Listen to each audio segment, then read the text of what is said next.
Hi guys, welcome back to the video. I'm Luke, an ACA qualified accountant, having passed all 15 of my ACA exams at the first attempt while studying at a Big Four firm. And then after my time at the Big Four, I transitioned into a career within investment banking, and I now spend my days helping current ACA candidates pass their exams. And in today's video, we're going to talk a little bit about what to do if you fail an ACA exam. Failing an ACA exam absolutely sucks. You've put in all this hard work, late nights, hours, weekends, and you've ended up not passing the exam that you really cared about. You're probably feeling disheartened, maybe even questioning whether this entire process is really worth it. But in this video, I want to talk a little bit about what to do if you fail an ACA exam. I want to put it into perspective a little bit, and I want to discuss, importantly, how you bounce back, react, and prepare for your retake.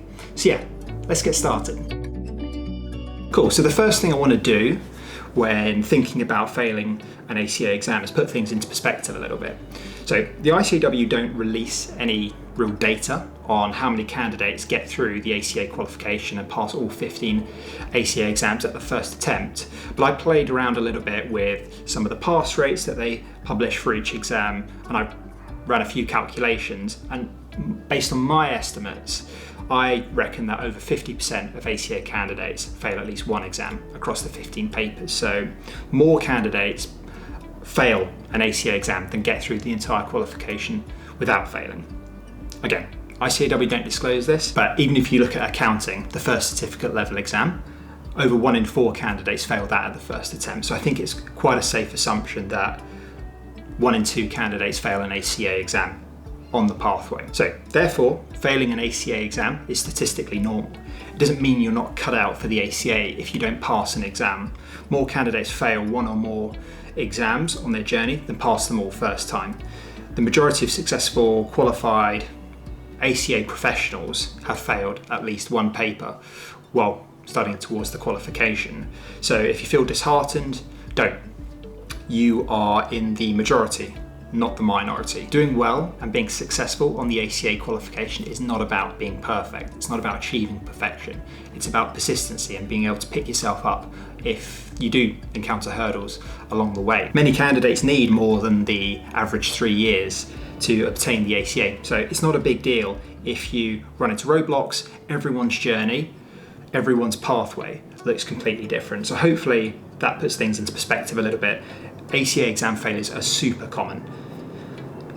The other thing I want to talk a little bit about is the typical causes of ACA exam failure. So on this slide, I've outlined some of the common reasons why candidates fail ACA exams. The ICAEW can be a little bit opaque in detailing what causes candidates to fail. So this is just my experience from obtaining the qualification myself and from speaking to many candidates over the years. These are some of the common reasons why candidates fail. And I think the key takeaway here is that in almost all cases, there's no such thing as an incapable candidate or a bad candidate. Typically what causes exam failure is one of these more idiosyncratic factors. So for example, poor time management.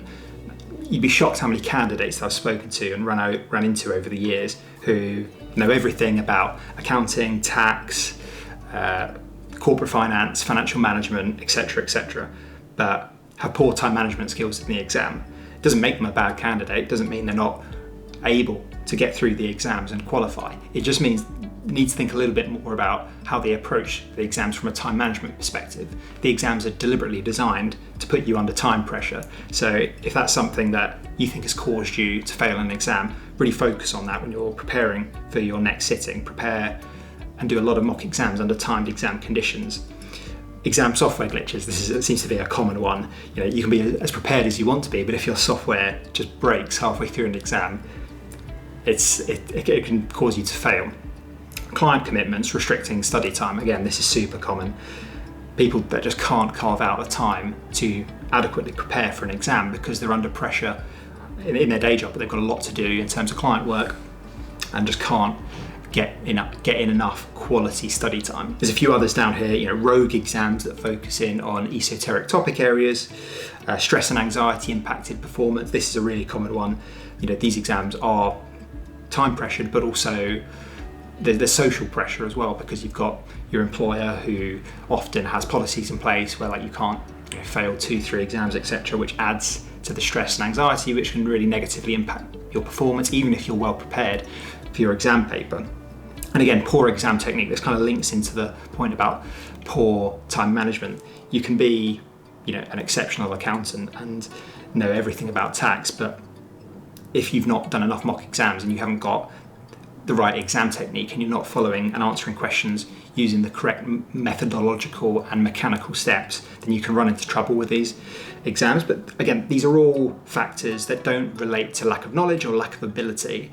They're situational factors, all of which are completely fixable and can be remedied pretty easily with small changes or better planning.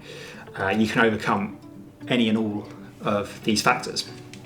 So, final slide, getting ready for the retake. So you failed, you've accepted you failed. You maybe identified the areas where things went wrong. Next, I want to talk a little bit about getting yourself ready, because this is the key piece of the puzzle, right? The key thing I want you to keep in mind when you're preparing for a retake is that you're not starting from scratch.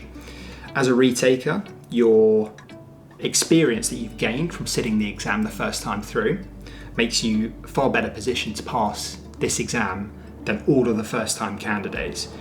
You have been through the syllabus content, you know it inside out, the exam structure and question format, you know exactly how this exam is going to be tested, what the questions are going to look like, what the time pressure is going to feel like on exam day. You've got experience on your side, which all of the first-timer candidates don't have. Now it's all about improving your execution. So in terms of things that you should prioritize for your retake, I recommend exam technique. So think about how to approach the exam differently this time around. What did you do wrong in the first exam in terms of technique that led you to fail? Think about questions a bit more strategically. Focus a lot on time management. I would say, half of all fails in ACA exams are down to poor time management and a failure to allocate time appropriately to each of the questions. Take at least 2 to 3 plus mock exams under timed exam conditions and review those mocks to make sure you've done well and you've identified your weak areas. Make sure you carve out adequate study time. Schedule and protect your study blocks. Be firm with your employer and plug the gaps that caused you to fail last time. Look at those weak topic areas. If you can remember what came up in the exam in your first sitting, write them down and focus in on the topic areas where you feel like you underperformed. And then finally, consistency.